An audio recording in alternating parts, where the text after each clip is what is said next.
एक जनसभा को संबोधित करते हुए उत्तर प्रदेश के उप मुख्यमंत्री ब्रजेश पाठक ने कहा कि देश के प्रधानमंत्री ने कहा था न मैं खाऊंगा न खाने दूंगा। उन्होंने कहा कि जो भी खाया है उससे पैसे वसूल कर आम जनता को दिया जाएगा, परंतु हकीकत क्या है इसकी आप भी सच्चाई जानते हैं। भ्रष्टाचार क्या कम हुआ या नहीं, इसका भी आप अंदाजा लगा सकते हैं। आइए चलते हैं, सुनाते हैं उप मुख्यमंत्री के बाद। इंतजार करने के बाद भी डटे रहे, इसके लिए आप सबका हृदय से धन्यवाद। और जिन लोगों ने लापरवाही की है हमारा वीडियो, उनके खिलाफ दंडात्मक कार्रवाई करने का मंच से आदेश भी देता हूँ।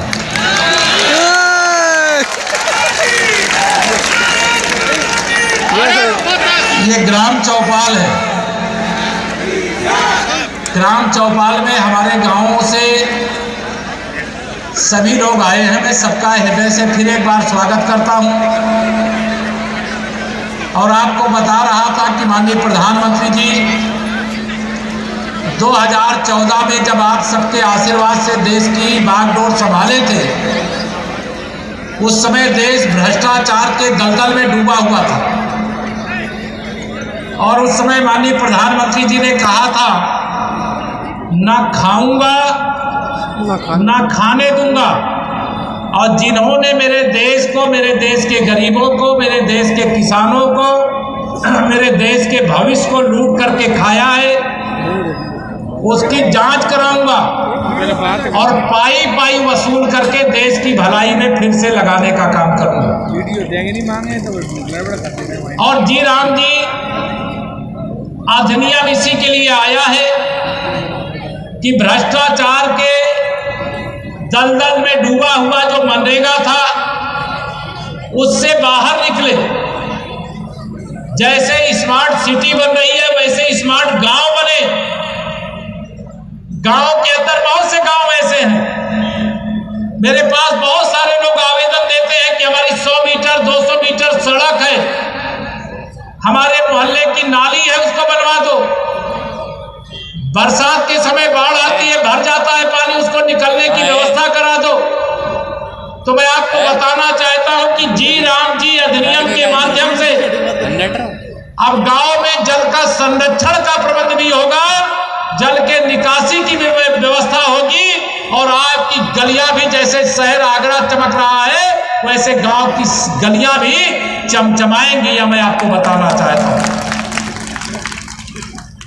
यह जो योजना है विकसित भारत बने, विकसित उत्तर प्रदेश बने, और विकसित अगर गांव ना बने तो क्या विकास पूरा माना जाएगा क्या? इसीलिए माननीय प्रधानमंत्री जी ने कहा विकसित भारत बने। 3 करोड़ उत्तर प्रदेश के अंदर जो हमारी मातृशक्ति है, जिन्हें हम समूह की दीदी कह करके पुकारते हैं, अभी तक इसमें 1 करोड़ दीदियां हैं। इनकी संख्या बढ़ा करके यूपी में अकेले 3 करोड़ करने का मैं यहां ऐलान कर रहा हूं। यह हमारी सरकार का फैसला है। अब उन 3 करोड़ में से 1 करोड़ दीदियों को भी यहां जो सर्टिफिकेट दे रहे थे उसमें लखपति दीदी का सम्मान पत्र सब दे रहे थे। आने वाले समय में हर गांव के अंदर 10 परिवार में 10 लखपति दीदी हो, 20 लखपति दीदी हो, और गांव के जो पुरुष है बहुत अच्छा काम करते होंगे, लेकिन आज ये समूह की दीदियों के कारण से उस परिवार के पुरुषों की भी पहचान होती है। कौन है वो? बीसी सखी जो दीदी है, उनके भाई हैं, उनके पिता हैं, उनके परिवार के सदस्य हैं, इस रूप में पहचान बनती है। आज यहाँ पे ये जो ग्राम चौपाल है, ग्राम चौपाल का मतलब अगर यहाँ पर आप कोई आए हैं, किसी को वृद्धावस्था पेंशन नहीं बनी है, अब पेंशन बनवाना है, आप चक्कर काट रहे हो, समाधान नहीं हो रहा है, यहाँ पर स्टॉल लगवाया है, यही फार्म भरिए, यही फार्म भर के जाइए, आपकी पेंशन स्वीकृत होगी और आपके खाते में पहुंचना शुरू हो जाएगा। इसके लिए ग्राम चौपाल होती है। जिनके पास रहने का घर नहीं है उनके लिए प्रधानमंत्री आवास योजना के 4 करोड़ आवास पहले दिए गए हैं, 3 करोड़ और देने हैं। कोई हमारे दिव्यांग भाई बहन है और उनके पास रहने का घर नहीं है, तो मैं यहीं पर खड़े खड़े आपको मुख्यमंत्री आवास योजना से आपको आवास दे करके जा सकता हूं। अगर अभी आप नहीं दे सकते तो आप फार्म भर के जाइएगा, अन्यथा आप अपने गांव में बताइएगा। अब कोई लीकेज जी राम जी का मतलब है सभी तरफ पारदर्शिता हो, सभी तरफ से भ्रष्टाचार का सफाया हो, सभी के जीवन में खुशहाली लाने के लिए अगर देश के बड़े बड़े जो उद्योगपति हैं वह टैक्स देते हैं, तो आप सब जो गरीब परिवार है, किसान परिवार है, वह भी टैक्स देता। अगर कोई सामान आप खरीदते तो उसमें टैक्स आपका जाता, तो वह टैक्स इकट्ठा होता है। सरकार योजना बना करके आपके जीवन को खुशहाल बनाने के लिए खर्चा करने का काम करती है। मैं आप सब लोगों को, आज चूंकि यह सती माता मंदिर परिसर मेरे लिए बहुत ही श्रद्धा का केंद्र है। मैं जब भी यहाँ आया हूँ 2017 विधानसभा चुनाव में, तब भी आपने सारी सीटें आगरा में जीत करके देने का काम किया और उत्तर प्रदेश में हम 325 सीटें जीते थे। 2019 के लोकसभा चुनाव में आया, सपा बसपा का गठबंधन था, तब भी आपने आगरा और फतेहपुर सीकरी हमें जिता करके देने का काम, और यूपी में मैं 64 लोकसभा सीटें जीत करके माननीय प्रधानमंत्री जी के नेतृत्व में दूसरी बार सरकार बनाने का काम किया। तीसरी बार विपक्ष ने बहुत बड़ा झूठ बोला, जनता को गुमराह किया कि अगर माननीय मोदी जी के नेतृत्व में भारतीय जनता पार्टी 400 सीटें जीत जाएगी तो संविधान खत्म करेगी।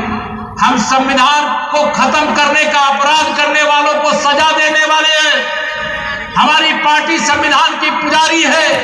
बाबा साहब डॉक्टर भीमराव अंबेडकर को भारत रत्न भाजपा के समर्थन से जब सरकार थी तब देने का काम किया गया। बाबा साहब के पंचतीर्थ का निर्माण भारतीय जनता पार्टी की डबल इंजन सरकारों ने करने का काम किया। बाबा साहब के संविधान को हम माथे लगाते हैं और बाबा साहब के संविधान को मजबूत कर सकते हैं, कभी कमजोर नहीं कर सकते। बाबा साहब के संविधान को कमजोर करने का मतलब है देश को कमजोर करना, गरीबों को कमजोर करना, पिछड़े वर्ग के लोगों को कमजोर करना, अनुसूचित वर्ग के लोगों को कमजोर करना, वंचित वर्ग के लोगों को कमजोर करना। यह हमारी पार्टी का न संस्कार है न इतिहास है। मैं आज सब लोगों के सामने जो विपक्ष की चालबाजी 2024 के लोकसभा चुनाव में थी, जीत तो हुई हमारा अंतर घटा। उत्तर प्रदेश में हम 73 और 64 लोकसभा सीटें जीतते थे, लेकिन वह सीटों की संख्या घटी। लेकिन ये सपा और कांग्रेस के गठबंधन अहंकार के आकाश में चले गए। जनता को समझने में देर नहीं लगी। जैसे लोकसभा चुनाव संपन्न हुआ, उस चुनाव के बाद हरियाणा विधानसभा का चुनाव हुआ। मेरे भाई बहनों, हरियाणा विधानसभा चुनाव में भारतीय जनता पार्टी को ऐतिहासिक विजय मिली और श्री नायक सिंह सैनी जी के नेतृत्व में वहां भारतीय जनता पार्टी की सरकार बनी। वो आप सबके आशीर्वाद, सती मैया के आशीर्वाद के प्रताप से। उसके बाद महाराष्ट्र का विधानसभा चुनाव हुआ। महाराष्ट्र के इतिहास की सबसे बड़ी विजय हमारी पार्टी के गठबंधन को मिली। श्री देवेंद्र फडणवीस जी वहां मुख्यमंत्री बने। उसके बाद दिल्ली प्रदेश का चुनाव हुआ, वहां श्रीमती रेखा गुप्ता जी के नेतृत्व में आज हमारी सरकार चल रही है। अभी बिहार विधानसभा का चुनाव हुआ, पूरे विपक्ष का सुपड़ा साफ हो गया है। अभी पश्चिम बंगाल में चुनाव होने जा रहा है। मुझे पूरा विश्वास है जो हस्त्र विपक्ष का हरियाणा, महाराष्ट्र, दिल्ली और बिहार में हुआ है, वही हस्त्र टीएमसी का पश्चिम बंगाल में होने जा रहा है। 2027 में उत्तर प्रदेश का विधानसभा चुनाव होने वाला है। मुझे तो आप सब पर और सती मैया के आशीर्वाद पर भरोसा है। उत्तर प्रदेश में 2017